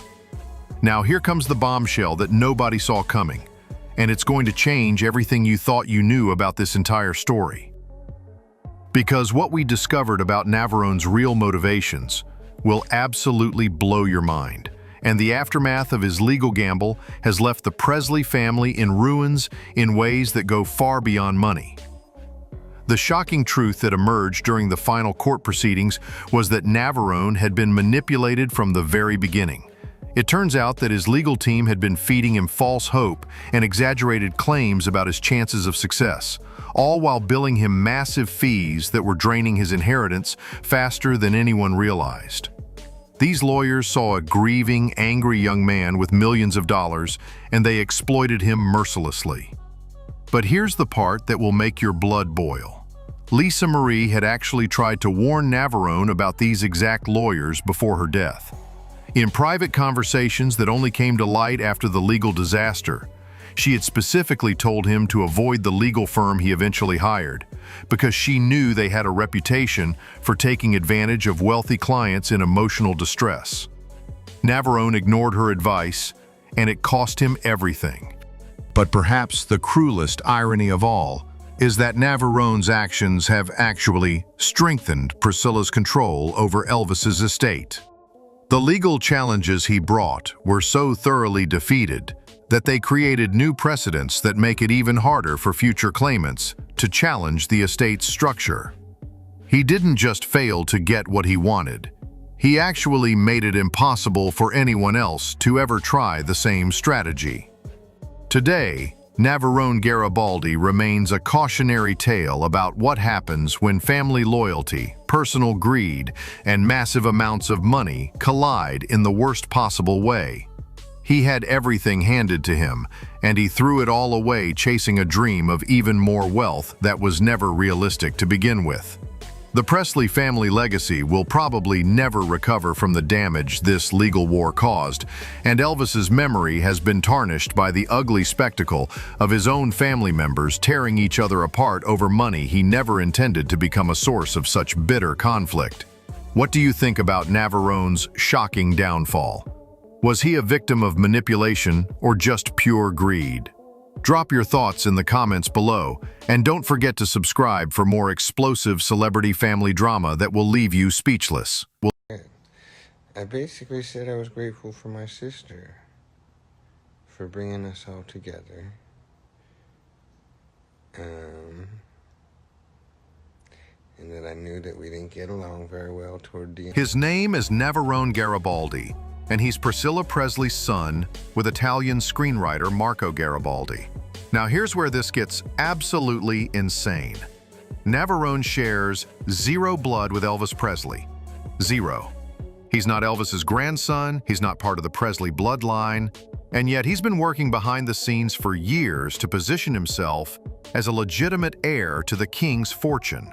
While the world was watching Lisa Marie's public struggles with money, marriages, and personal demons, Navarone was quietly becoming Priscilla's most trusted advisor. And let me tell you, that trust came with a price tag that would make your head spin. See, most people don't realize that Priscilla Presley, despite her public image, was never really equipped to handle the massive financial empire that Elvis left behind. She was brilliant at turning Graceland into a tourist attraction, yes. She knew how to market the Elvis brand, absolutely. But when it came to complex family dynamics and massive inheritance decisions, that's where Navarone saw his opportunity. Here's what nobody talks about.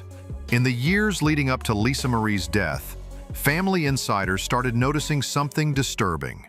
Navarone wasn't just Priscilla's son anymore. He had become her gatekeeper. Want to reach Priscilla about important financial decisions? You had to go through Navarone. Want to discuss Lisa Marie's trust fund or estate planning? Navarone was suddenly in those meetings. And this is where the betrayal gets absolutely sickening. While Lisa Marie was desperately trying to save her financial situation, selling off pieces of her Elvis inheritance just to stay afloat, Navarone was allegedly whispering in Priscilla's ear about how maybe it was time to consider other options for the family legacy. Think about the psychology here for a second. You've got Priscilla, an aging woman who's watched her only daughter with Elvis spiral into addiction and financial chaos. She's terrified that everything she and Elvis built is going to be destroyed. Along comes her younger son, stable, clean-cut, with seemingly smart ideas about protecting the family fortune. Of course, she's going to listen to him. But here's what makes this whole situation absolutely explosive. Sources close to the family claim that Navarone wasn't just offering advice.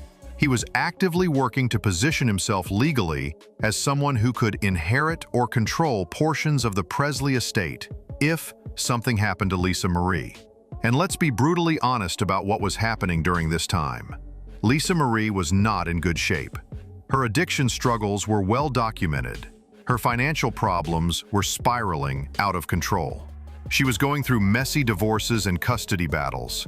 To an outside observer, it might have looked like she was incapable of protecting the Elvis legacy. That's exactly what Navarone was counting on. The most chilling part? Family members started noticing that conversations about Lisa Marie in Priscilla's presence had started to change. Instead of focusing on how to help her, the discussions began centering around damage control, how to protect the estate from Lisa Marie's poor decisions, how to ensure that Elvis's legacy wouldn't be destroyed by his daughter's struggles. And guess who was leading many of these conversations? The same man who stood to benefit if Lisa Marie was somehow removed from the equation. Now, before Lisa Marie died, she apparently started to catch on to what was happening. Sources say she had several heated confrontations with both Priscilla and Navarone about his growing influence over family financial decisions. She reportedly told friends that she felt like she was being pushed out of her own inheritance by someone who had no right to Elvis's legacy. But here's the kicker that nobody saw coming. Lisa Marie thought she had protected her children's inheritance through careful estate planning. She thought she had made sure that her daughters would inherit everything that rightfully belonged to them as Elvis's granddaughters. She had no idea that the real threat wasn't coming from business managers or creditors. The real threat was coming from inside the family. And now that Lisa Marie is gone, that threat is making its move on the most sacred piece of the Elvis empire, Graceland itself. But wait until you hear how deep this rabbit hole actually goes. Because what I've just told you about Navarone positioning himself in the family, that was just the beginning of a master plan so calculated, so methodical, that it would make a chess grandmaster jealous. Here's where this story gets absolutely diabolical. While everyone was focused on Lisa Marie's public financial disasters, Navarone was quietly orchestrating a psychological campaign against his own half-sister. And the weapon he used? Priscilla's fear. You have to understand something about Priscilla Presley. This woman spent decades watching Elvis destroy himself with drugs, poor financial decisions, and toxic relationships. Then she had to watch her daughter follow almost the exact same path. The trauma of seeing history repeat itself made Priscilla incredibly vulnerable to anyone who promised to break that cycle. Enter Navarone with a solution that sounded perfectly reasonable on the surface. He started suggesting to Priscilla that maybe the problem wasn't just Lisa Marie's spending or addiction. Maybe the problem was that Lisa Marie had too much control over decisions that affected the entire family's future. And here's the truly sick part. Sources close to the family say that Navarone began documenting every one of Lisa Marie's financial mistakes, every relapse, every poor decision. He was building a case file against his own sister, all while pretending to be concerned about her welfare. Family insiders describe meetings at Priscilla's house where Navarone would present spreadsheets showing how much money Lisa Marie had lost, how much debt she'd accumulated, how her decisions were threatening the stability of Elvis Presley Enterprises. He painted himself as the voice of reason, trying to save the family from financial ruin. But the most manipulative part, he convinced Priscilla that Lisa Marie's children, her own granddaughters, would be better off if decisions about their inheritance were made by more stable family members, meaning him. Think about how twisted this is. Navarone managed to convince a grandmother that her granddaughter's own mother was a threat to their financial security. He turned Priscilla against Lisa Marie by framing it as protection for the next generation. And this is where the legal maneuvering gets absolutely insane. While this psychological campaign was happening, Navarone was allegedly working with attorneys to explore legal options for what's called successor trustee positions. Basically, he was researching ways to legally remove Lisa Marie from control of trusts and estates if she could be declared mentally incompetent or financially irresponsible. The scariest part? In some states, family members can petition courts to remove someone from control of inherited assets if they can prove that person is destroying the estate through poor decisions. And Navarone had been building that exact case for years. But here's what nobody expected. Lisa Marie wasn't as oblivious as everyone thought. Friends say that around 2021, she started to piece together what was happening. She noticed that family business meetings were being scheduled when she was in rehab or dealing with personal crises. She realized that major decisions about Elvis Presley Enterprises were being made without her input. That's when Lisa Marie did something that probably saved her daughter's inheritance. She started secretly recording conversations with family members. She documented instances where Navarone was making statements about her incompetence or suggesting that she should be removed from financial decisions. And here's the bombshell that's never been reported before. Lisa Marie discovered that Navarone had actually consulted with attorneys about challenging her mental capacity in court. He had inquired about having her declared legally incompetent to handle her own financial affairs. When Lisa Marie confronted Priscilla about this betrayal, the conversation apparently became so heated that neighbors called police, thinking there was a domestic violence incident in progress.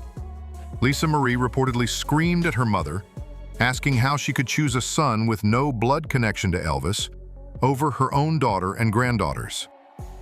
Priscilla's response, according to sources who heard the argument, was devastating. She allegedly told Lisa Marie that maybe Navarone was right. Maybe Lisa Marie had proven she couldn't be trusted with Elvis's legacy. That conversation marked the beginning of a complete breakdown in the relationship between mother and daughter. Lisa Marie reportedly told friends that she felt like she was fighting a war on two fronts. She was battling her addiction and financial problems while simultaneously fighting off a family coup orchestrated by her own half-brother. But here's the part that should terrify anyone who cares about the Elvis legacy. Even after Lisa Marie caught on to what was happening, Navarone didn't stop. If anything, he accelerated his timeline, because he knew something that Lisa Marie didn't know. He knew that her health was worse than she was admitting to anyone. He knew that time was on his side. And when Lisa Marie died in January 2023, Navarone was ready to make his move on the crown jewel of the Elvis empire. What happened next will absolutely blow your mind. Because just months after Lisa Marie's funeral, while her family was still grieving and the world was mourning the loss of Elvis's only child, Navarone Garibaldi filed legal documents that sent shockwaves through the entertainment industry. He's claiming ownership rights to portions of Graceland, not visiting rights, not management consultation rights, ownership rights to the most sacred place in rock and roll history. Here's how audacious this move actually is. Graceland isn't just a house, it's worth an estimated $500 million when you factor in the land, the brand value, the tourism revenue, and the historical significance. We're talking about a property that generates over $10 million in annual revenue from tours alone. And Navarone, who has never lived there, never contributed to its preservation, and shares zero DNA with the man who made it famous, is claiming he deserves a piece of it. But here's where this gets legally terrifying. The documents that Navarone filed aren't just some desperate money grab.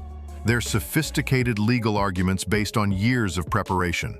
His attorneys are claiming that as Priscilla's heir, and given her role in preserving and developing Graceland after Elvis's death, Navarone has legitimate claims to portions of the estate that were enhanced through Priscilla's efforts.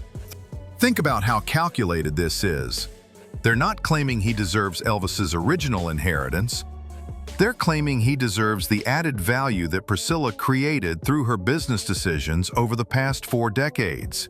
The restaurants, the gift shops, the expanded tour areas, the licensing deals. All of that could potentially be considered separate from Elvis's original estate. And here's the legal loophole that makes this nightmare possible. When Elvis died, he left everything to Lisa Marie, with Priscilla as the executor until Lisa Marie turned 25. But Priscilla made significant improvements and business decisions that increased the value of the estate. Some legal experts argue that those improvements could be considered Priscilla's separate contribution, which would make them part of her estate to distribute to her heirs. That means Navarone could potentially claim ownership of everything from the visitor parking lot to the gift shop operations to portions of the licensing deals that generate millions in annual revenue. But wait, it gets worse. Riley Keough, Lisa Marie's daughter and Elvis's granddaughter, is now in a legal battle against her own step-uncle. Can you imagine the emotional devastation? This young woman just lost her mother, and now she has to fight in court to protect her grandfather's legacy from someone who never even met Elvis. The court documents reveal something absolutely sickening. Navarone's legal team has compiled what they call evidence of Lisa Marie's incompetence, dating back over a decade. They're using her addiction struggles, her financial problems, her failed marriages. They're using every painful moment of her life as justification for why her inheritance should be redistributed. They're literally arguing that Lisa Marie was too damaged to deserve her father's legacy, so it should go to someone more stable, someone like Navarone. And here's the part that should make every Elvis fan's blood boil. If Navarone wins even a portion of his claim, he could potentially have decision-making power over how Graceland operates. He could influence everything from what exhibits are displayed, to what merchandise is sold, to whether certain areas remain open to the public. Imagine Elvis's most sacred space being controlled by someone who views it purely as a business asset rather than a cultural shrine. But Riley Keough isn't backing down. Her legal team has filed counter-documents that paint Navarone as a manipulative opportunist who systematically poisoned his mother against her own daughter and granddaughters. They're arguing that any influence Navarone had over family financial decisions was gained through emotional manipulation and psychological abuse. The most explosive revelation in Riley's court filings? They claim to have recordings of Navarone discussing his plans to restructure the family assets, while Lisa Marie was still alive. If these recordings exist and contain what Riley's team claims, it could prove that Navarone was planning this takeover long before Lisa Marie's death. Meanwhile, Priscilla Presley finds herself in an impossible position. Sources say she's devastated by the legal battle between her son and her granddaughter. Friends describe her as being torn between loyalty to Navarone, who has been her closest companion for years, and her love for Riley, who represents her daughter's legacy. But here's the truly heartbreaking part. Some insiders claim that Priscilla never intended for things to go this far. They say she trusted Navarone to help manage family finances, not to wage war against Lisa Marie's children for control of Elvis's empire. The question now is whether Graceland will survive this family civil war intact, or whether Elvis's legacy will be carved up and sold off to satisfy the greed of someone who never belonged to the Presley bloodline in the first place. And now, as this legal nightmare unfolds in courtrooms across Tennessee, the true cost of this family betrayal is becoming devastatingly clear. We're not just talking about money anymore, we're talking about the complete destruction of Elvis Presley's legacy and the systematic dismantling of everything he worked to build. Here's what's happening right now, behind closed doors, that the media isn't reporting. The legal fees alone in this case are astronomical. Riley Keough has already spent over $2 million fighting Navarone's claims, money that could have been used to preserve Graceland or support Elvis's charitable foundations. Meanwhile, Navarone's legal team, funded by sources that remain mysteriously undisclosed, has unlimited resources to drag this battle out for years. But the financial cost is nothing compared to the emotional devastation.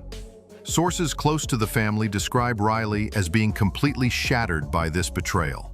This is a young woman who's already lost her mother, her brother Benjamin to suicide, and now she's watching someone she trusted as family try to steal her grandfather's legacy. Friends say Riley has developed severe anxiety and trust issues since the legal battle began. She's reportedly had to hire private security because she's receiving threats from Elvis fans who blame her for the family drama. Can you imagine? She's being attacked for trying to protect her own inheritance from someone who has no right to it. And here's the part that should terrify anyone who cares about preserving American cultural history. While this family war rages on, Graceland itself is suffering. Maintenance projects are being delayed because nobody knows who will ultimately have authority to approve expenditures. Tour operations are being affected because staff members are afraid to make long-term decisions without knowing who their boss will be. The Elvis Presley estate generates approximately $45 million annually through various ventures. But that revenue stream is now at risk. Corporate partners are getting nervous about renewing licensing deals when they don't know who will be in charge. Museums and exhibitions are hesitating to loan Elvis artifacts because the ownership chain is unclear. But here's the most sickening part of this entire situation. While Graceland crumbles and the family destroys itself in court, Navarone has been quietly positioning himself as a media personality. He's been giving interviews to entertainment outlets, portraying himself as the reasonable family member, trying to protect Elvis's legacy from poor management. He's actually using this legal battle as a platform to build his own brand. Sources say he's shopping around ideas for reality TV shows about managing the Elvis estate and has met with streaming platforms about potential documentaries. He's literally trying to profit from the destruction of his half-sister's family. Meanwhile, the settlement negotiations have reached levels of absurdity that would be comedic if they weren't so tragic. Navarone's team is demanding not just money, but actual decision-making power over Elvis Presley Enterprises.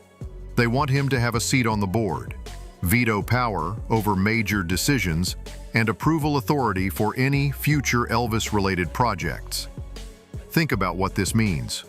Someone who never met Elvis, never contributed to his success, and systematically worked to undermine his daughter, could end up controlling how the King of Rock and Roll is remembered by future generations. But here's where this story takes an unexpected turn. The Elvis fan community has started to mobilize against Navarone's claims.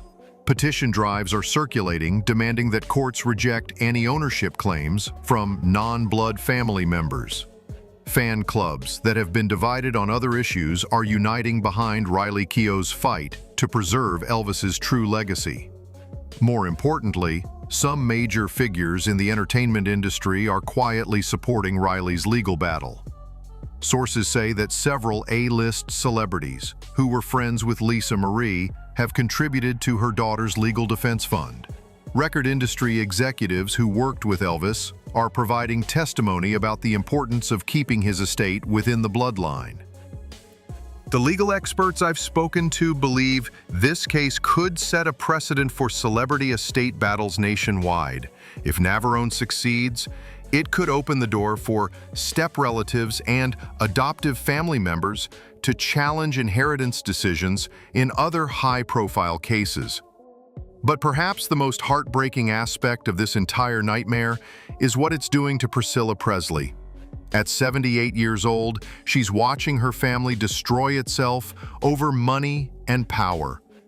Sources say she's been hospitalized twice since the legal battle began, once for stress-related heart palpitations and once for what doctors described as an anxiety-induced breakdown. The woman who spent decades building Elvis's legacy into a billion-dollar empire is now watching that same empire tear her family apart. And the question that haunts everyone involved is simple. Is this what Elvis would have wanted for his family? This family betrayal is far from over, and the stakes couldn't be higher.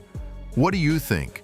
Should blood family always come first, or can outsiders earn their place in a legacy? Drop your thoughts below, hit that like button if this story shocked you, and make sure you're subscribed because we're tracking every twist in this explosive battle for Elvis's empire.